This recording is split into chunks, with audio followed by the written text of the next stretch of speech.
하나님께서 우리에게 주시는 말씀은 이사야 7장 10절에서 14절까지 말씀입니다. 이사야 7장 여호와께서 또 아하스에게 말씀하여 이르시되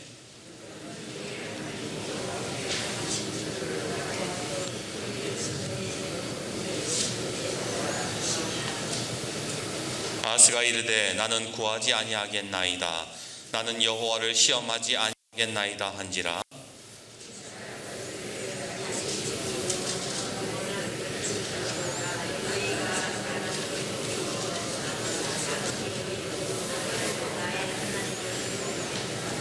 같이요. 그러므로 주께서 친히 징조를 너희 주실 것이라.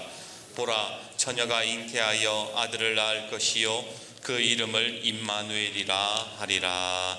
아멘. 우리 옆에 분과 인사합시다. 주님이 오셨습니다. 우리 좀 기쁜 마음으로 이렇게 웃으면서 메리 크리스마스. 메리 크리스마스. 조금 전에 제가 우리 찬양을 하기 전에 마음이 조금 성도님들이 좀 많이 오셨으면 좋겠다 그렇게 마음을 가지고 있었는데 갑자기 우리 성령님께서 저에게 이런 마음을 주세요.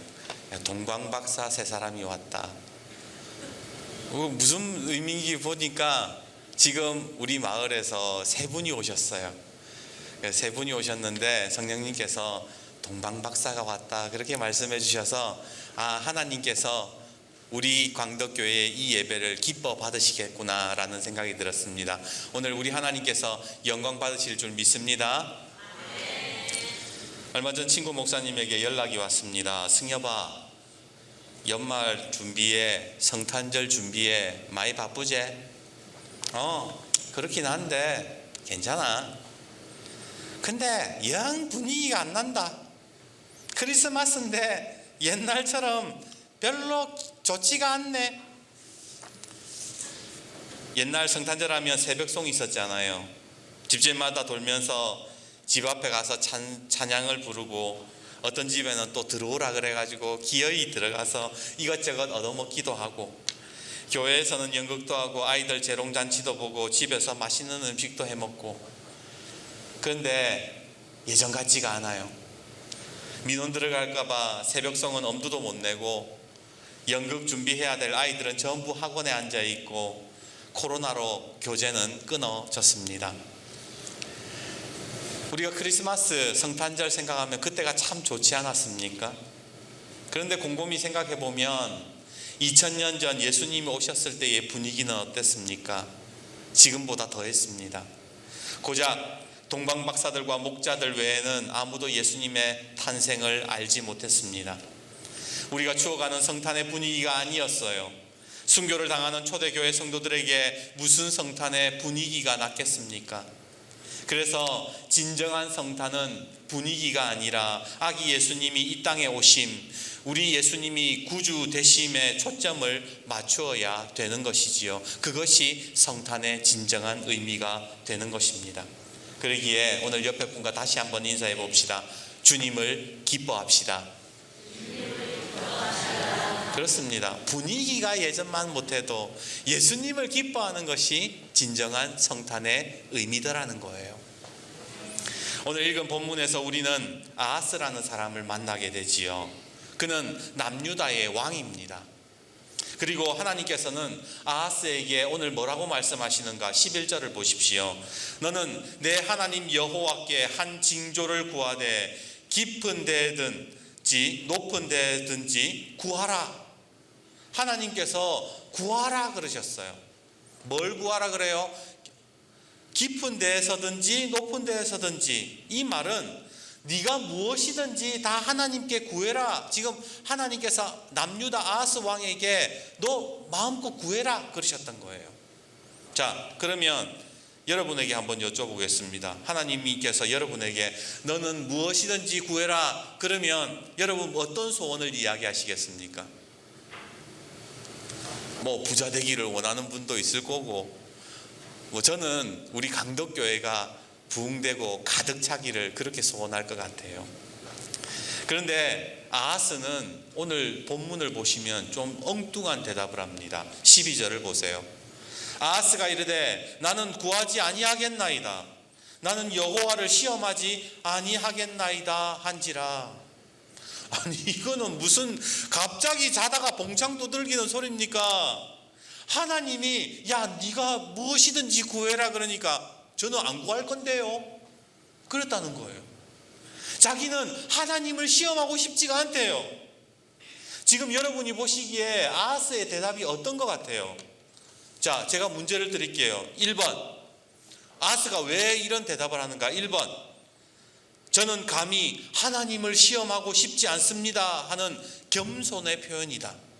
2번, 하나님의 도움은 필요 없습니다 라고 하는 교만이다. 몇 번인 것 같으세요? 1번요? 안타깝게도 2번이에요. 하나님의 도움 따위는 필요 없다는 거예요. 저도 예전에 말씀을 읽을 때 아이고 인간이 됐네. 그래도 적어도 양반이 뭐 3번은 사양해야 되잖아.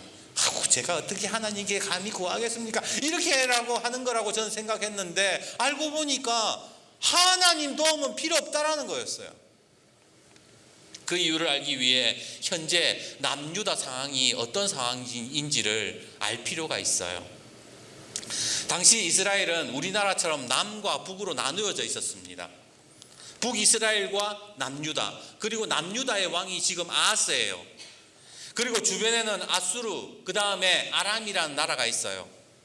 그런데 이 아수르가 점점 커지는 거예요. 세력이 점점 강대해집니다. 그래서 여기 북이스라엘과 아람이 남유다 왕 아하스에게 가서 그러는 거예요. 야, 아수르가 너무 커지니까 불안하다. 저거 가만 놔둬서는 안 되겠다. 우리 힘을 합쳐서 아수르를 무찌르자. 쉬운 예를 들어볼까요? 지금 중국, 북한, 우리나라, 일본 딱 그 느낌이에요. 중국이 점점 커지니까 북한하고 일본이 우리나라에게 그랬다는 거예요. 중국 한번 칩시다. 저 가만 놔두면 안 될 것 같습니다. 그러니까 아하스가 지금 뭐라고 했다는 거예요? 싫은데? 나 협조 안 할 건데? 그랬다는 겁니다. 왜 아하스가 협조를 안 했느냐? 지금 우리나라가 북한이나 일본하고 관계가 비슷했거든요. 다 마음에 안 드는 거예요. 저 인간들하고 같이 협력해봤자 좋을 것도 없고 기분도 안 좋고 저것들이 언제 뒤통수 칠지도 모르고 그러니까 나는 협력 안 할 건데 그랬다라는 겁니다.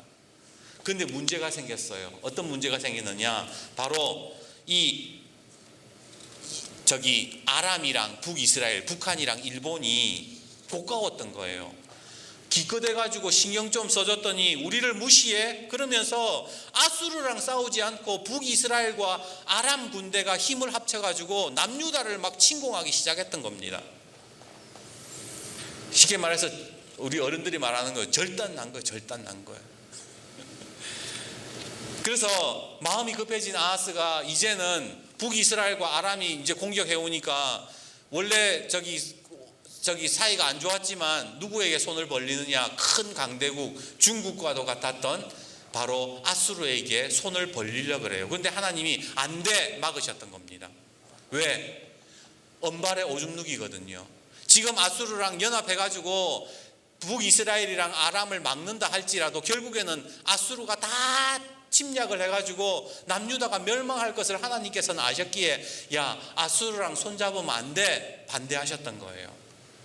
그리고 그런 상황 속에서 하나님이 지금 아하스에게 뭐라 그러셨느냐? 아하스야, 아수르에게 구하지 말고 나한테 구해라. 네가 무엇이든지 내가 들어줄 테니까 징조를 구해라. 나에게 구해라. 그러셨던 겁니다. 근데 아하스가 뭐라 그랬느냐? 됐거든요. 신경 안 써주셔도 됩니다. 그렇게 말을 했던 것이지요. 아니, 도대체 이 아하스라는 인간은 어떤 인간이기에 이런 급박한 상황에도 하나님이 필요 없다라고 했던 것일까요? 그 답은 열왕기상 16장 2절과 4절에 이렇게 말씀하고 있습니다. 아하스가 왕이 될 때에, 남유다의 아하스가 왕이 될 때에 나이가 20세라. 예루살렘에서 16년간 다스렸으나 그의 조상 다윗과 같지 아니하여 그의 하나님 여호와께서 보시기에 정직히 행하지 아니하고 이스라엘의 여러 왕의 길로 행하며 또 여호와께서 이스라엘 자손 앞에서 쫓아내신 이방 사람의 가증한 일을 따라 자기 아들을 불 가운데 지나가게 하며 또 산당들과 작은 산 위에 모든 푸른 나무 아래에서 제사를 드리며 분향하였더라. 아하스가 지금 무슨 짓을 했는가? 어떤 인간이었는가? 하나님 보시기에 정직하지도 않았고 이방 사람들 문화를 따라서 자기 아들을 불 싸질러 가지고 자기 아들을 우상에게 바쳤다라는 거예요. 온갖 우상들에게 제사를 드리는 그런 완악한 인간이었다고 성경은 그렇게 증언하고 있더라는 겁니다. 그런 인간이 하나님의 말씀을 들었을 때에 제대로 반응을 보이겠습니까? 아니지요. 하나님 필요 없다. 하나님 당신이 나에게 이래라 저래라 하지 마십시오. 나는 내 방식대로 하겠습니다 라고 그렇게 말했다라는 거예요.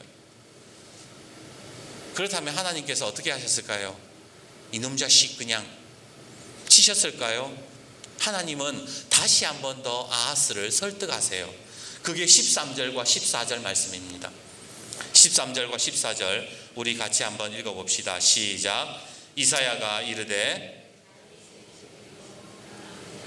들을지어다 너희가 사람을 괴롭히고서 그것을 작은 일로 여겨 또 나의 하나님을 괴롭히려 하느냐. 그러므로 주께서 친히 징조를 너희에게 주실 것이라. 보라 처녀가 잉태하여 아들을 낳을 것이요 그의 이름을 임마누엘이라 하리라.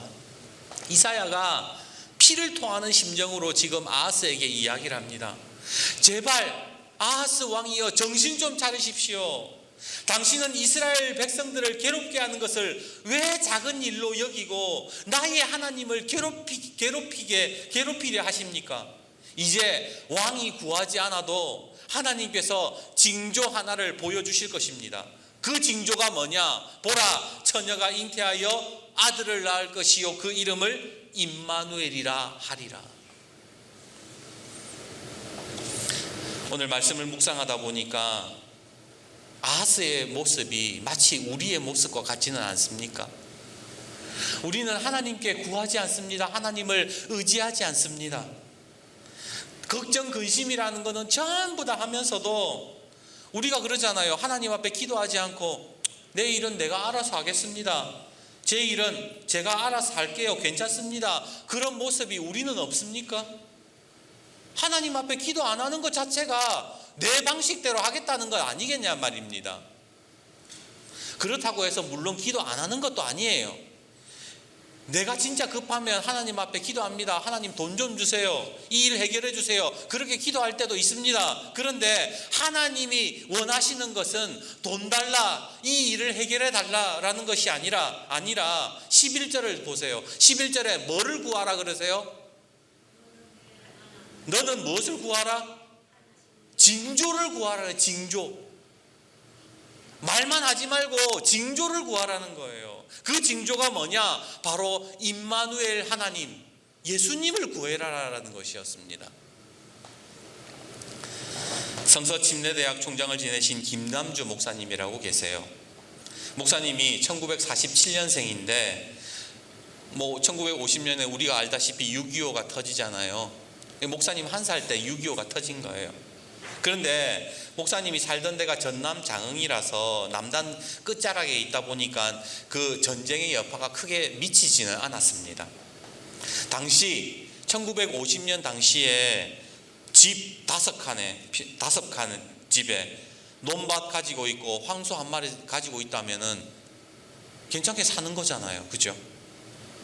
그렇게 유복한 집에서 그렇게 초등학교 시절을 보냈는데 초등학교 3학년이 되던 무렵에 갑자기 고아원에 들어가게 돼요. 이유가 뭐냐? 아버지가 노름으로 재산을 탕진해가지고 아버지는 머슴살이 하기 시작하고 엄마는 친정 동네로 쫓겨가면서 가족이 다 뿔뿔이 흩어지면서 이 목사님이 고아원으로 들어가게 된 겁니다. 고아원 환경은 지금도 열악하지만 그때 당시는 고아원이 어땠겠습니까? 영양실조에 걸리고 이질에 탈수에 한겨울 추위에 손등은 갈라져 피가 나고 온몸에 막 영양이 부족해서 부스럼이 나서 진물이 생겨났어요. 그렇게 막 어린 시절에 부모에게 버림받고 열악한 환경에 자라기 시작하면서 이 목사님이 삐뚤어지기 시작하는 겁니다. 툭하면 싸움질에 가는 곳마다 문제 일으키고 선생님에게도 막 계획서 소획서 욕을 하는 그런 감당하지 못하는 그런 불량 청소년이 되고 말았지요.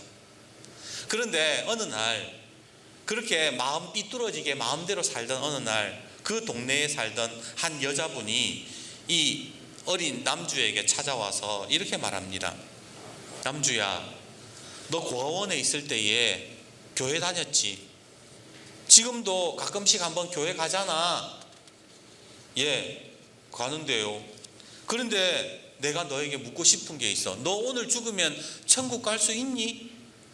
그러니까 자기가 생각해도 천국 못 갈 것 같은 거예요. 그래서 아마 못 갈걸요? 그렇게 이야기를 했던 겁니다. 그러자 그 여자분이 정색하면서 그러더래요. 천국도 못 가는데 교회는 왜 가니? 그러면서 앉아봐라 그러더니 성경을 펴가지고 로마서의 말씀을 읽어주기 시작합니다.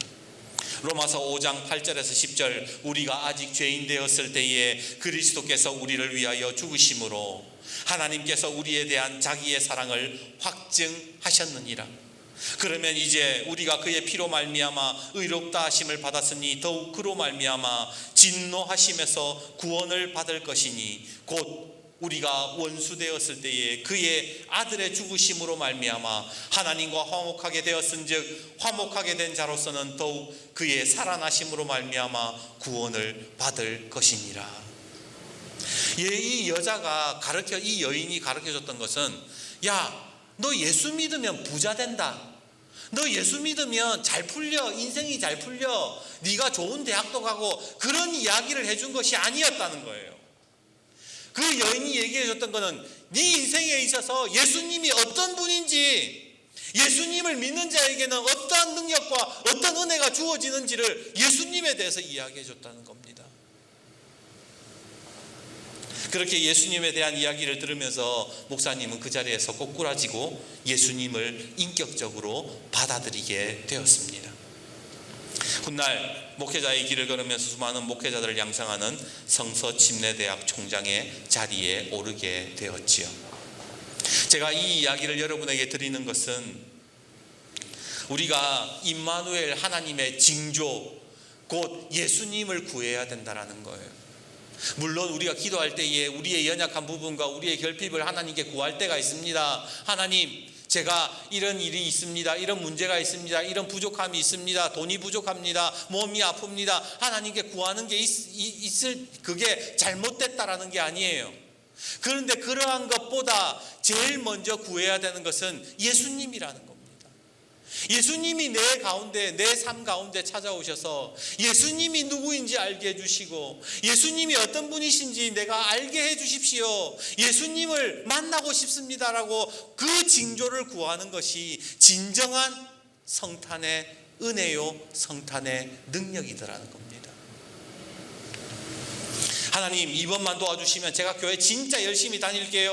그렇게 말하는 사람 치고 믿음 좋아진 사람 제가 본 적 없습니다. 이것만 해결해 주시면 앞으로 기도도 열심히 하고 똑바로 살겠습니다. 그렇게 말하는 사람 치고 온전한 사람 못 봤어요. 우리가 진짜 온전해지려면 예수님을 만나야 되는 거예요. 예수님을 경험해야 되는 거예요. 기도만 한다고 해서 달라지는 게 아니더라고요. 그래서 하나님께서 오늘 아하스에게 뭐라 그랬느냐, 너는 징조를 구해라. 징조를.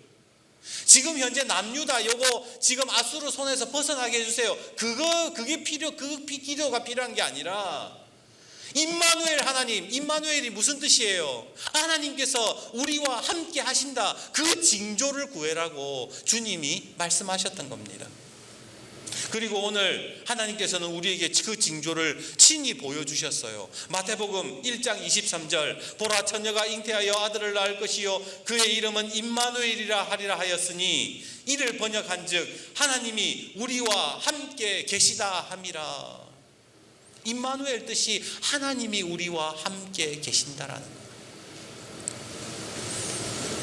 자, 그렇다면 한번 생각해 보십시오. 하나님께서 너는 무엇이든지 구하라 말씀하셨고 동시에 우리에게 임마누엘 예수님의 징조를 보여주셨다면 우리가 이 성탄절에 무엇을 구해야 되는 겁니까?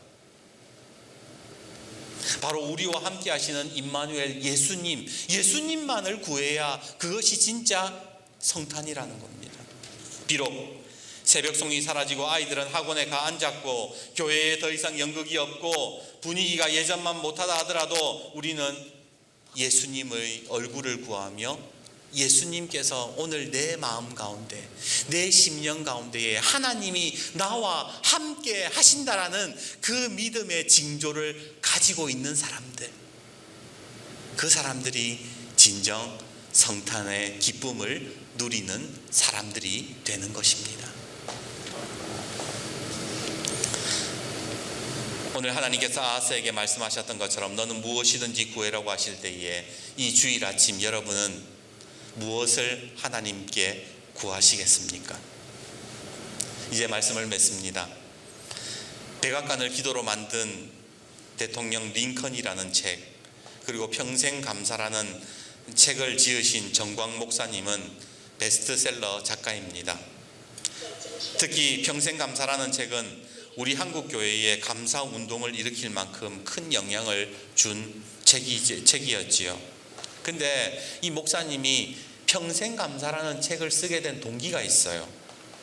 때는 1999년 미국 시카고 한인교회에 있을 때에 7살 난 아들이 자꾸만 발가락이 아프다는 거예요. 아빠, 발이 아파. 아무리 봐도 뭐 이상이 없는 것 같고 병원에 가도 의사가 모르겠대요. 근데 반년이 넘도록 애가 하루 종일 칭얼거리는 거예요. 자꾸 발이 아프다고. 그렇게 힘들어하던 어느 날 한 장로님으로부터 추수감사절에 초대를 받게 됐는데 장로님이 이제 목사님 식사 한번 합시다 그래가지고 그래 갔는데 장로님이 고개를 쭉 숙이면서 목사님에게 그러더래요.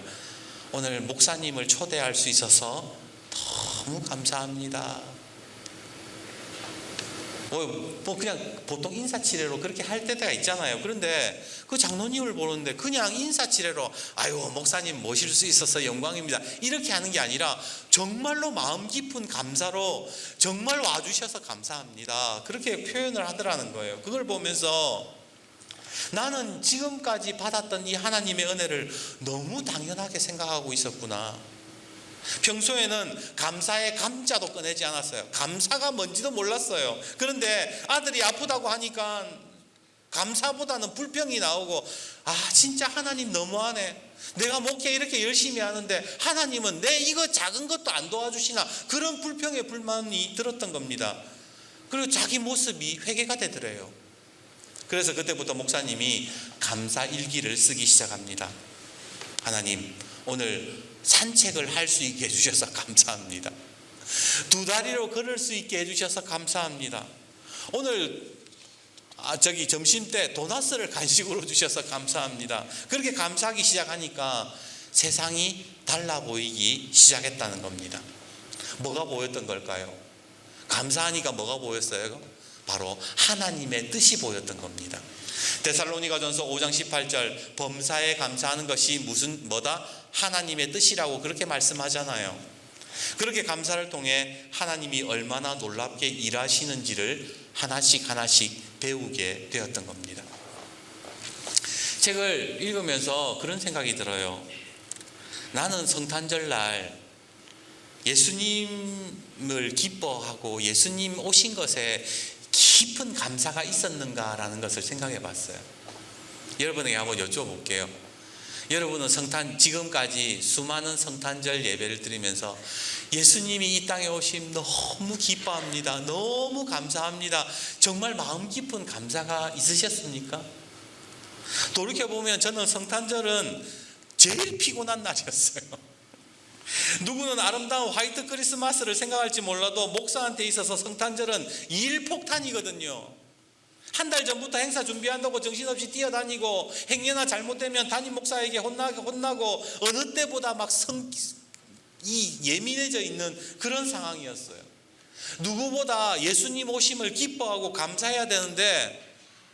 일한다고 기뻐하는 것도 없고 감사하는 게 없었던 거예요.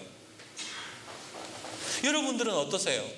지금까지 많은 성탄절을 지내오시면서 예수님 이 땅에 오심, 나에게 오심, 임마누엘 하나님으로 나와 함께 하심을 감사합니다. 그런 마음 가지신 적이 얼마나 되십니까? 우리가 진정 하나님, 예수님 오심에 감사함이 없다면 그거는 성탄의 기쁨도 없는 거예요. 성탄의 기쁨이 없다라는 것은 뭐예요? 바로 우리 본문에 나와 있는 아하스, 하나님께 징조를 구하지 않았던 아하스와 다를 것이 없더라는 겁니다. 그러기에 오늘 우리가 이 성탄 예배를 통해서 내 마음 가운데에 하나님이 나와 함께 하신다는 사실이 믿어지는, 그리고 그것이 감사가 되는 은혜가 있기를 주님의 이름으로 축복합니다. 오늘 주보 앞을 보시면 이런 문구가 있어요. 크리스마스의 주인공은 예수님이십니다. 한번 따라해 봅시다. 크리스마스의 주인공은 예수님이십니다. 그러기에 오늘 이 성탄 주일 예수님이 주인공 되시고 예수님을 기뻐하고 예수님에게 진정한 감사를 드림으로 말미암아 임마누엘 하나님께서 우리와 함께 하신다는 그 놀라운 은혜가 여러분과 저와 여러분에게 있기를 주님의 이름으로 축복합니다.